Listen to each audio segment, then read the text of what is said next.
ಹೋಳಿ ಸಂಭ್ರಮಾಚರಣೆ ನಡೀತಾ ಇದ್ದಂತ ಸಂದರ್ಭದಲ್ಲಿ ವೇದಿಕೆಯೊಂದು ಕುಸಿದ ಪರಿಣಾಮವಾಗಿ ಹಲವು ಬಿಜೆಪಿ ನಾಯಕರು ಗಾಯಗೊಂಡಿದ್ದಾರೆ ಅನ್ನೋದು ಗೊತ್ತಾಗ್ತಾ ಇದೆ. ಹೋಳಿ ಸಂಭ್ರಮಾಚರಣೆ ಕುಣಿಯೋದು ಕುಪ್ಪಳಿಸೋದು ಎಲ್ಲ ಬಹಳ ಇದ್ದೇ ಇರುತ್ತೆ. ಇಂಥ ಟೈಮ್ನಲ್ಲಿ ಬಹುಶಃ ವೇದಿಕೆ ಭಾರ ತಡ್ಕೊಳ್ಳೋಕ್ಕಾಗದೆ ಕುಸಿದು ಬಿಟ್ಟಿದೆ ಅಂತ ಕಾಣಿಸುತ್ತೆ. ನಾಯಕರನ್ನೆಲ್ಲ ಈಗ ಆಸ್ಪತ್ರೆಗೆ ದಾಖಲು ಮಾಡಲಾಗಿದೆ ಅನ್ನೋದು ಗೊತ್ತಾಗ್ತಾ ಇದೆ. ಇದು ನಡೆದಿರೋದು ಎಲ್ಲಿ? ಇದು ಉತ್ತರ ಪ್ರದೇಶದ ಸಂಭಾಲ್ನಲ್ಲಿ ನಡೆದಿರುವಂತ ಘಟನೆ. ಸಂಭ್ರಮಾಚರಣೆಯಲ್ಲಿ ತೊಡಗಿದ್ರು ಕೇಸರಿ ನಾಯಕರು ಅಂತಲೂ ಕೂಡ ಗೊತ್ತಾಗ್ತಾ ಇದೆ.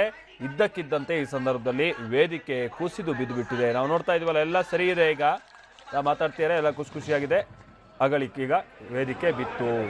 ಅಲ್ಲೇ ಮೊಬೈಲ್ನಲ್ಲಿ ಕೆಲವರು ರೆಕಾರ್ಡ್ ಮಾಡ್ತಾ ಇದ್ರು. ಅದೇ ಟೈಮ್ನಲ್ಲಿ ವೇದಿಕೆ ಬಿದ್ದು ಬಿಟ್ಟಿದೆ. ಹೋಲ್ಸೇಲ್ ಅಲ್ಲಿ ಬಿದ್ದು ಇಲ್ಲಿ ಎದ್ದಿರೋದಲ್ಲ, ಇಡೀ ವೇದಿಕೆನೇ ಒಂದೇ ಸಲ ಕೆಳಗೆ ಬಿದ್ದು ಬಿಟ್ಟಿದೆ.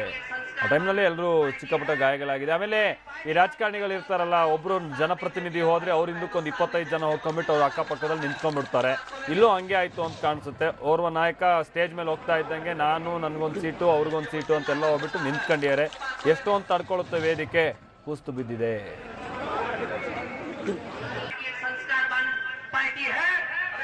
पार्टी का भी कोई गलत करता है, उसका साथ नहीं देती है, भाई और बहनों साथ नहीं देती है, वो चिल्लाता फिरता है इस बात को लेकर,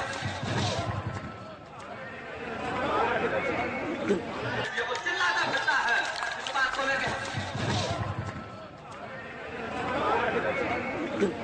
ये संस्कारवान पार्टी है, हमारी पार्टी का भी कोई गलत करता है, उसका साथ नहीं देती है, भाई और बहनों साथ नहीं देती है, वो चिल्लाता फिरता है इस बात को लेकर।